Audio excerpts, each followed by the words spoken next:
नमस्कार. आपल्या सर्वांचे प्रिय मित्र राहुल काका सध्या वैद्यकीय उपचार घेत आहेत आणि प्रत्येकाच्याच मनामध्ये हीच भावना आहे की त्यांनी लवकर बरं व्हावं. मी असताना त्याची तब्येतीच्या विचारपूस करायला हॉस्पिटलमध्ये आलो होतो. सर्व डॉक्टर्सची चर्चा झालेली आहे. त्याची प्रकृती स्थिर आहे. सर्व प्रयत्न आपले सुरू आहे आणि स्वाभाविकपणे प्रत्येकाची इच्छा आहे की त्यांना येऊन पुण्यात भेटावं, त्यांना कुटुंबियांना भेटावं.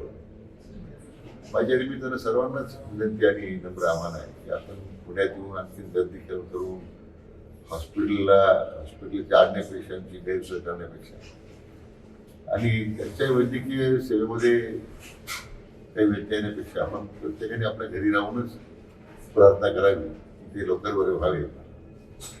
त्या दृष्टीने माझी तुम्हाला सगळ्यांना विनंती की आता पुण्यात येऊन हॉस्पिटलमध्ये गर्दी करण्यापेक्षा गर्दी करू नये एवढीच माझी सर्वांना विनंती.